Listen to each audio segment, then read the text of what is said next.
Tax لینے والے آئے تھے، جو تھوڑا سا اناج تھا وہ بھی لے گئے۔ بادشاہ کے قدم رک گئے۔ اس نے پوچھا کس نے ٹیکس لیا؟ بوڑھی عورت نے کہا بادشاہ کے وزیروں نے۔ بادشاہ نے سر جھکا لیا۔ اسے احساس ہوا کہ محل میں بیٹھ کر اسے جو خبریں ملتی تھیں وہ پوری حقیقت نہیں تھی۔ بادشاہ آگے بڑھا تو ایک احسان ملا۔ اس نے بتایا کہ فصل خراب ہونے کے باوجود اس سے پورا ٹیکس وصول کیا گیا۔ ایک دکاندار نے بتایا کہ سرکاری اہلکار رشوت لیے بغیر کام نہیں کرتے۔ ایک نوجوان نے کہا بادشاہ شاید بوڑھا نہیں، مگر اس کے ارد گرد کے لوگ اسے حقیقت نہیں بتاتے۔ یہ جملہ بادشاہ کے دل میں تیر کی طرح لگا۔ شام کو وہ واپس محل پہنچا۔ درویش ابھی شہر کے باہر ایک درخت کے نیچے بیٹھا تھا۔ بادشاہ خود اس کے پاس گیا اور بولا درویش، آج میں نے اپنی سلطنت کو پہلی بار دیکھا ہے۔ درویش نے کہا اور کیا دیکھا؟ بادشاہ نے کہا میں نے دیکھا کہ میرے محل کے دیواریں بہت اونچی ہیں، مگر ان دیواروں نے مجھے میری رعایا کے آنسو دکھائے نہیں تھے۔ مسکرایا۔ اب آپ نے پہلی نصیحت سمجھ لی؟ بادشاہ نے پوچھا۔ پہلی نصیحت؟ درویش نے کہا حکمران کی آنکھ صرف محل کے اندر نہیں، اپنی رعایا کے درمیان بھی ہونی چاہیے۔ بادشاہ نے کہا مجھے ڈر ہے کہ میں نے بہت ظلم ہونے دیا ہے۔ درویش نے جواب دیا غلطی کا احساس ہو جانا بھی اللہ کی طرف سے ایک نعمت ہے۔ اب دیکھنا یہ ہے کہ آپ اس احساس کے بعد کیا کرتے ہیں۔ اگلے دن بادشاہ نے دربار لگایا۔ تمام وزیر، امیر اور سرکاری افسر حاضر ہوئے۔ بادشاہ نے اعلان کیا آج سے رعایا پر ناجائز ٹیکس ختم کیے جاتے ہیں۔ جو سرکاری اہلکار ظلم یا رشوت میں ملوث پائے جائے گا اسے سزا دی جائے گی۔ غریبوں کے لیے بیت المال سے اناج تقسیم کیا جائے گا۔ دربار میں سب حیران رہ گئے۔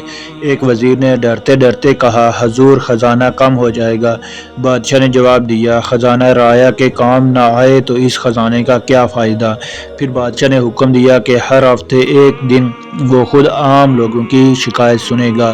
کچھ مہینوں میں سلطنت کی حالت بدلنے لگی۔ کسان خوش ہونے لگے، بازاروں میں انصاف قائم ہوا اور غریبوں کو مدد ملنے لگی۔ مگر بادشاہ کے دل میں ابھی بھی ایک سوال باقی تھا۔ ایک دن وہ درویش سے ملا اور پوچھا میں نے بہت سے کام درست کر دیے ہیں، مگر میرے دل کا تکبر ابھی کبھی کبھی واپس آ جاتا ہے، میں اسے کیسے ختم کروں؟ درویش نے کہا اپنی موت کو یاد رکھو۔ بادشاہ نے پوچھا کیا صرف موت کو یاد کرنے سے تکبر ختم ہو جائے گا؟ درویش نے کہا اگر انسان واقعی سمجھ لے کہ ایک دن اس سے یہ سب چھوڑ کر جانا ہے تو وہ اپنے مقام پر ناز نہیں کرتا۔ پھر درویش نے بادشاہ کو ایک خالی صندوق دیا۔ بادشاہ نے حیرت سے پوچھا یہ کیا ہے؟ درویش نے کہا اسے اپنے خزانے کے پاس رکھو، جب کبھی تمہیں اپنی دولت پر غرور ہو اسے دیکھ لینا۔ بادشاہ نے ایسا ہی کیا۔ ایک رات وہ خزانے میں گیا، سونے کے ڈھیر دیکھ کر اس کے دل میں غرور پیدا ہوا۔ اچانک اسے درویش کا دیا ہوا خالی صندوق نظر آیا۔ کچھ دیر اسے دیکھتا رہا، پھر اسے خیال آیا آخر میرے جانے کے بعد اس خزانے میں سے میرے ساتھ کیا جائے گا؟ جواب تھا کچھ بھی نہیں۔ بادشاہ کی آنکھوں میں آنسو آ گئے۔ اس نے اسی رات اپنے بہت سے خزانے غریبوں، مسافروں، یتیموں اور ضرورت مندوں کے لیے وقف کر دیے۔ وقت گزرتا گیا۔ بادشاہ فخر الدین کی شہرت اب ایک طاقتور بادشاہ کی حیثیت سے نہیں بلکہ ایک انصاف پسند حکمران کی حیثیت سے ہونے لگی۔ ایک دن اس نے درویش کو دوبارہ تلاش کروایا مگر درویش کہیں نہ ملا۔ میں نے یہ بات پہلے سمجھ لی ہوتی کہ بادشاہت انسان کی ملکیت نہیں، اللہ کی امانت ہے۔ اپنی وفات سے کچھ دن پہلے اس نے اپنے بیٹے کو بلایا اور کہا بیٹا تخت پر بیٹھتے وقت یہ مت سوچنا کہ تم لوگوں کے مالک ہو، یہ سوچنا کہ تم سے لوگوں کے حقوق کے بارے میں سوال کیا جائے گا۔ پھر اس نے وہی خالی صندوق منگوایا جو درویش نے اس سے برسوں پہلے دیا تھا۔ بادشاہ نے اپنے بیٹے سے کہا اس صندوق کو میرے ساتھ قبر میں مت رکھنا، اسے محل میں رکھ دینا، جب کبھی تمہیں اپنے اختیار پر غرور ہو اسے دیکھ لینا اور یاد رکھنا کہ دنیا سے جانے والا بادشاہ بھی اپنے ساتھ کچھ نہیں لے جا سکتا۔ چند دن بعد بادشاہ فخر الدین کا انتقال ہو گیا۔ اس کی وفات پر پوری سلطنت رونے لگی۔